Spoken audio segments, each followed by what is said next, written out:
What is the main setback when it comes to turning a cheap office computer into a powerful budget gaming PC? Typically, it's the power supply, and specifically the inability of a lot of stock power supplies to run a solid budget GPU, like for example the GTX 1080. For reasons I'll explain throughout the video. Well, problem solved! In a potentially dangerous, do not try at home kind of way. I have devised an invention, a type of dock that allows me to transform a lot of older, cheap office PCs into budget gaming monstrosities. By creating this device, I'll be able to utilize a secondary power supply and full profile GPU on a 7-year-old small form factor computer. But first, why do we need this? Older, cheap office PCs aren't great for running the more powerful budget GPUs. They usually don't have PCIe power connectors. The power supply itself isn't strong enough, typically at 250 to 350 watts. And you can't just swap out the power supply since the motherboards often have proprietary connectors. Look at it!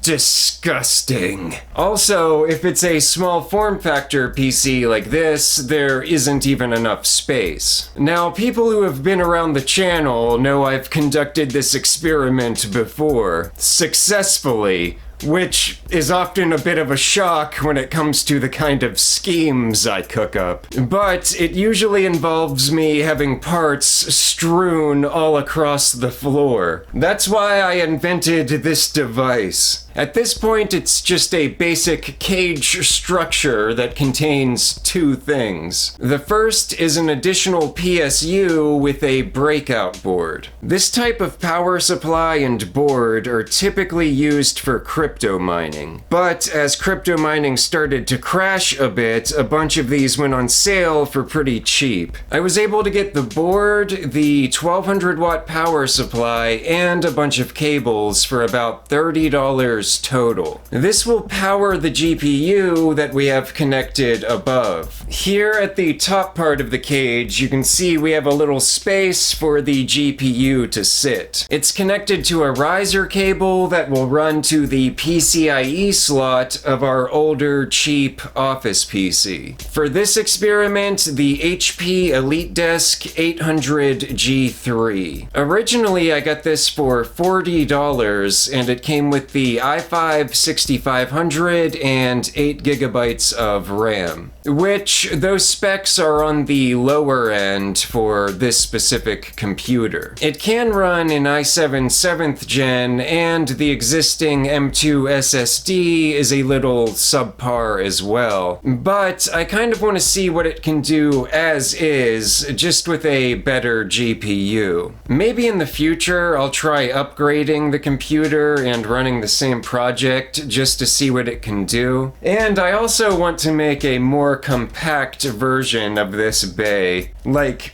a way more compact version. So we'll likely revisit this in the future, but for now, we'll just run everything as is. Anyway, to create the device, I started with an old hard drive bay I pulled out of a computer I modified. A bay that's been sitting on the shelf for about 3 years, and I finally found a use for it. Hardware hoarding for the win. So I spray painted that and the general cage structure, which I made out of wood. The secondary power supply and breakout board fit almost perfectly in the old drive bay. I have a couple of layers of cardboard to create a sort of shelf the GPU will rest on, and there's a space in the back that I can run the PCIe cables through. The GPU will then just slide onto the shelf of the device. And to finish finish the setup, I just connected the PCIe riser cable, connected the power cables,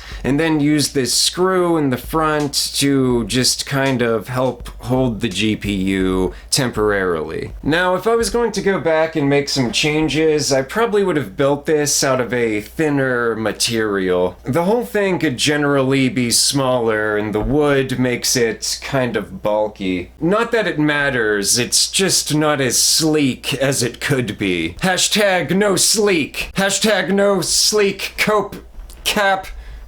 Moving on. Now that we're set up, we can connect the riser cable from the GPU on our device to the PCIe slot on the office computer. We'll then power on the breakout board, then the computer itself, and we should be ready to roll. So I'm starting up the computer for the first time with the device connected, and everything's booting up and looking fine. I'll just need to install the drivers for the GPU real quick. And I should say that I'm using a longer riser cable for convenience, since this is an external bay of sorts. But typically you would want to keep the cable on the shorter end, though I'm not sure at what length it actually starts to affect performance. Alright, now that the drivers are installed, I'm just going to fire up some Doom Eternal to kind of test the device. And thanks to our handy little device, we're able to leverage the capability of our GTX 1080 budget GPU. Right now we're playing at 1080p, highest in-game graphical settings, and hanging pretty solid between 110 and 120 frames per second. Cruising along pretty well considering our base device and the limitations it otherwise would have presented. Even though we'll still be held back somewhat by the fact that this is an old, cheap PC, we should still see better results in terms of price to performance than we would with a low-profile card. Which, those cards really make you pay for the small form and lack of connectors, and they're also generally just more limited. In fact, the only thing that could make this a better, more professional experience